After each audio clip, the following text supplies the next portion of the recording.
चार चुनावों के बीच ही मधुबनी से बीजेपी सांसद अशोक कुमार यादव के एक बयान को लेकर विवाद खड़ा हो गया। अब सुनिए एक और बड़ी खबर।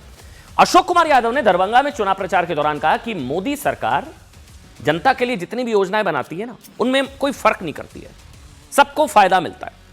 उसका एक ही ध्येय है, सबका साथ सबका विकास, कोई फर्क नहीं किया जाता है। उन्होंने कहा कि केंद्र की मोदी सरकार हो या राज्य की नीतीश सरकार, दोनों योजनाओं से बिहार के हर वर्ग को लाभ मिला। बड़ी संख्या में मुस्लिम समुदाय के लोगों ने भी लाभ लिया।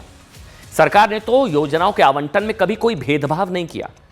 इन्होंने कह दिया कि जब वोट देने की बात आती है ना, तो बीजेपी को मुस्लिम समुदाय के लोग वोट नहीं देते हैं, लाभ पूरा ले लेते हैं।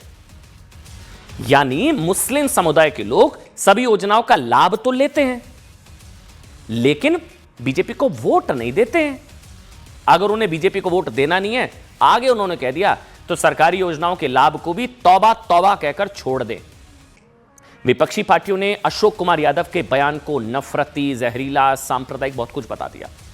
उनका कहना है कि सरकारी योजनाएं जनता के टैक्स के पैसे से चलती हैं, किसी एक पार्टी से नहीं। इसलिए बीजेपी नेता को ऐसा बयान नहीं देना चाहिए कि लाभ ले लिया, मुसलमान लाभ ले लेते हैं, वोट नहीं देते हैं।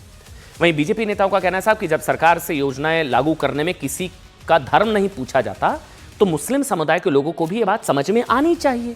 लेकिन क्या बीजेपी नेता अशोक यादव ने मुसलमानों के वोट ना देने पर कुछ गलत कहा?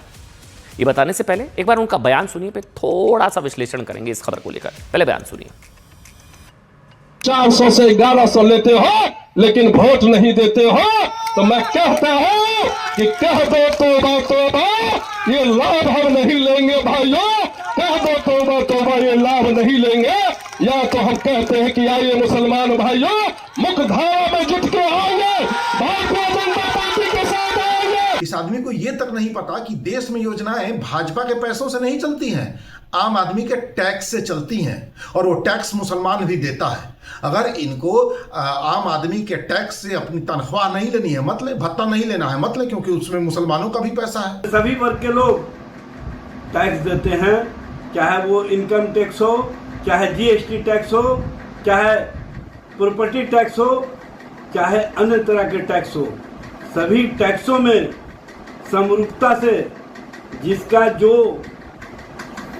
बनता है उसी हिसाब से टैक्स लिए जाते हैं। लेकिन भारतीय जनता पार्टी के नेता जिस तरह से नफरत की भाषा बोलते हैं, जिस तरह से नफरती बोलते हैं, इससे ही स्पष्ट होता है कि उनको भारत के संविधान और संवैधानिक व्यवस्था से मतलब नहीं है।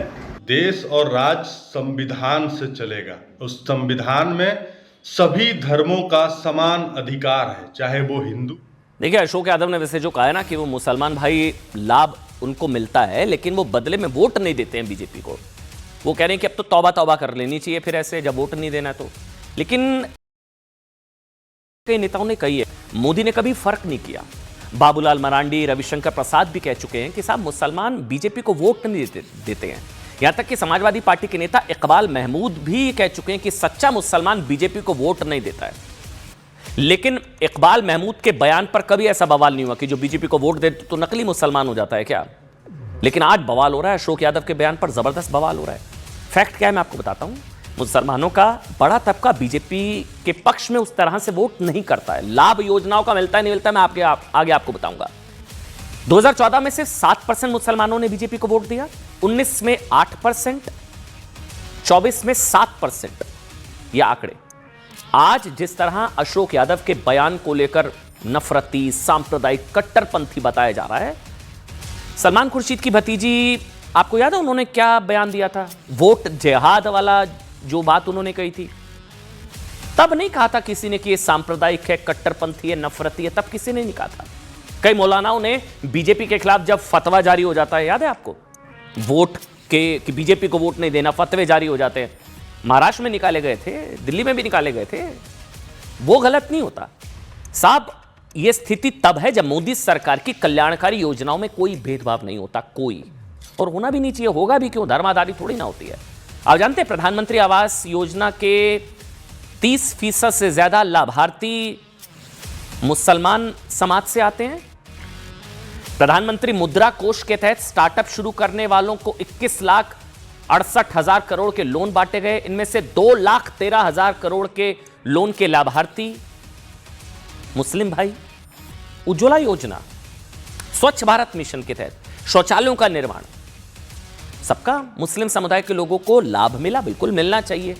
यही उन्होंने कहा कि सारी योजनाओं का लाभ पूरा लिया जाता है, वोट नहीं दिया जाता। जनधन योजना के तहत जो खाते खोले गए उसमें 20% खाते मुस्लिम भाई बहनों के लोगों के हैं।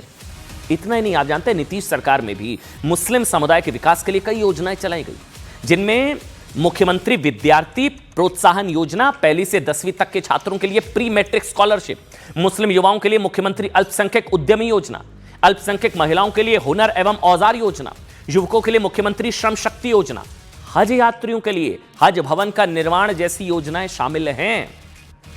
बिहार में नीतीश सरकार में मदरसा शिक्षकों को सरकारी शिक्षकों के बराबर वेतन दिया जाना शुरू किया गया।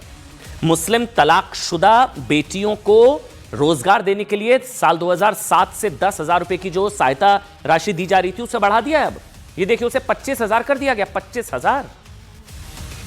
इसलिए अशोक यादव ने जो कहा उसको लेकर बवाल हो सकता है कि वो गलत है, सही है, सांप्रदायिक है, ये है वो है, लेकिन फैक्चुअली क्या गलत है इस पर भी बात करने की जरूरत है।